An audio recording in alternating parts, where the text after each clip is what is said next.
Bonjour à tous, bienvenue sur Foot Normand pour une nouvelle interview Zoom, nos séquences hebdomadaires qui se poursuivent en ce mois de mai avec beaucoup d'annonces, beaucoup de dénouements dans beaucoup de championnats. Vous avez vécu tout ça sur nos réseaux sociaux. La Ligue 2, ça se termine, le National se termine aussi. Mais nous, ce qui nous intéresse aujourd'hui, c'est un championnat qui a été mis en sommeil depuis le mois d'octobre dernier. Ça commence à faire très longtemps, le National 3 en l'occurrence, et plus spécifiquement le club du FC Dieppe. Son entraîneur Guillaume Gonel est avec nous. Bonjour Guillaume. Salut Aurélien. Ça va Guillaume? Moi, ça va bien. Ravi Super. d'être avec vous. Ouais, merci Guillaume de nous accorder ce petit moment. Je te le disais en préambule, avant cet enregistrement, on va essayer de se projeter vers l'avenir parce qu'il y a pas mal d'informations, mine de rien, qui sortent en ce moment au sujet de ton équipe, de ton club et surtout de la reprise du football en général. On a des dates, on va redire ça dans un instant. Mais avant quand même, on va prendre des nouvelles du FC Dieppe. Guillaume, ça fait, je viens de le dire, depuis le mois d'octobre, 7 longs mois sans football. Comment on a vécu ça chez les Harans? Ben, les Harons l'ont vécu comme quasiment tous les acteurs du foot amateur, c'est-à-dire en deux étapes. Nous, dans notre cas notamment, c'était plutôt en deux étapes pour Aurélien. Une première où on a toujours eu quelque part ce petit espoir de se dire à un moment donné ça va reprendre. Vu que la Coupe de France avait repris ses droits, on s'est dit peut-être qu'il y a une ouverture, donc on a continué à s'entraîner et y croire. Et au fur et à mesure que les semaines, les mois avançaient, on s'est vite rendu compte que malheureusement c'était peine perdue. Donc malgré tout, j'ai envie de le signaler, on a continué à s'entraîner. On a continué à s'entraîner. Cette période un petit peu compliquée actuellement nous permet de préparer l'avenir. C'était pas, le club n'a pas été mis en sommeil pour autant. Guillaume, comment les joueurs, eux, ont vécu ce moment-là? Est-ce que c'est dur de les garder concernés? Forcément, il faut s'entretenir, il ne faut pas non plus perdre le rythme. Ça, c'était peut-être le défi principal des coachs au niveau de la gestion de l'effectif? Oui, clairement. Il y a eu différents passages. Il y a eu, comme je te disais tout à l'heure en préambule, plusieurs étapes. Cette première étape, on se dit ça va reprendre à un moment donné. Et puis cette période de décembre, janvier, février, où c'était plus compliqué. C'était plus compliqué de trouver la motivation pour les joueurs, de venir aux entraînements, parce que malgré tout, les entraînements, on a gardé le cap. Mais j'ai la chance d'avoir des bons mecs. Avant d'avoir des bons joueurs de foot, j'ai des hommes et des hommes sains qui ont des valeurs et qui n'ont jamais rien lâché. On a toujours eu un niveau de présence à l'entraînement et d'investissement considérable. Donc ça, c'est vraiment bien.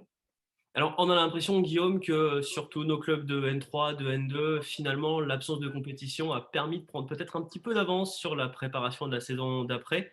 On en est où du côté du FC Dieppe? On a vu ces derniers jours, la semaine dernière même plutôt, énormément d'annonces sur les prolongations des arrivées. Alors, écoute, Déjà, je te rejoins. Je te commentaire. rejoins et je te confirme les propos que tu viens de dire. C'est-à-dire que ouais, cette période de 3 à 4 mois là, depuis 2021 est mise à profit pour travailler notamment le projet de jeu pour la saison prochaine. Commencer à parfaire un petit peu les automatismes. Forcément, le principal travail qu'on est dessus actuellement, c'est forcément de faire les entretiens individuels. On a reçu tout le monde. Et notre volonté était de garder un noyau dur, une identité diepoise. Et il s'avère que toutes les personnes, tous les joueurs qu'on voulait conserver, c'est effectué de manière positive.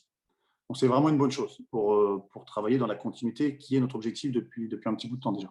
Alors justement, par rapport à ce que tu mets en place depuis quelques saisons, est-ce qu'il y a des orientations que tu veux prendre? Est-ce que ça a été l'occasion pour toi, pour le FC Dieppe, de redéfinir certains principes, certaines idées, certains projets? Disons que depuis 2, 3 années, on s'attelle à resolidifier un petit peu l'édifice.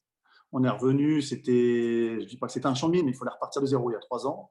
Il y avait beaucoup de choses à parfaire. Ça ne se fait pas en un claquement de doigts. C'est un travail de longue haleine. Et au fur et à mesure qu'on avance, on commence à avoir quelque chose de solide. L'édifice commence à vraiment être sympa. Donc, je ne te dis pas qu'on partira sur un football champagne l'année prochaine, mais peut-être un football beaucoup plus offensif parce qu'on a quand même un gage de sécurité concernant notre animation défensive. Donc, ça sera un projet un petit peu plus ambitieux, notamment dans le jeu. Ça a été possible pour toi, Guillaume, en l'espace de 6 matchs, vous avez joué 6 matchs, même 5 peut-être, je sais plus Ouais, nous, 6. Nous, on en a joué 6. Ouais. C'est possible pour toi d'avoir livré un bilan sportif sur aussi peu de minutes jouées ou pas? Non, non, c'est compliqué.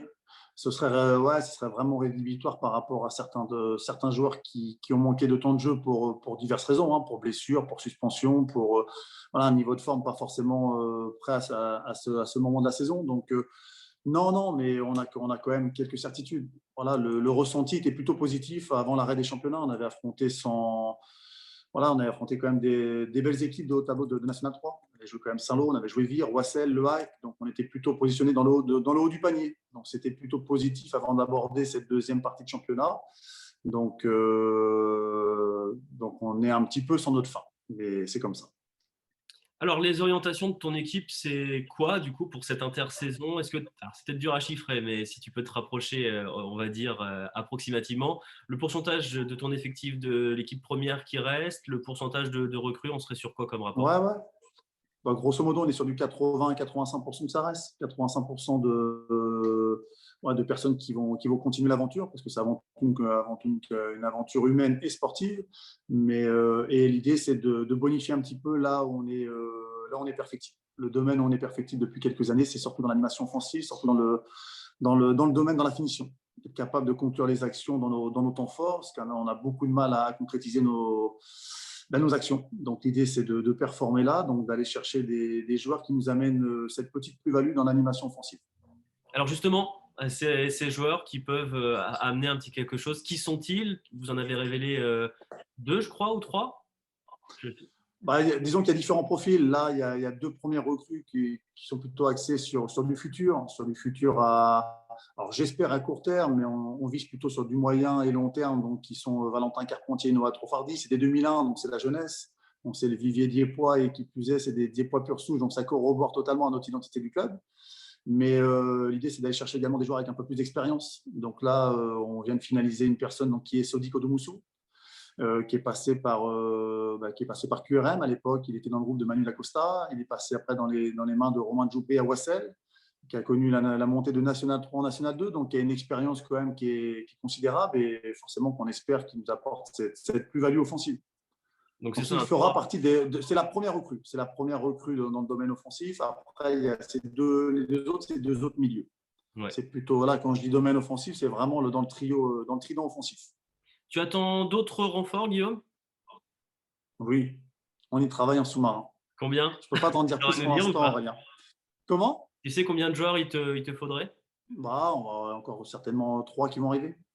D'accord, on peut rien Certainement dire pour trois. l'instant, hein. Pas Bah, pour l'instant, d'exclusivité c'est sur pas, c'est pas fisté, donc OK. voilà, on y travaille.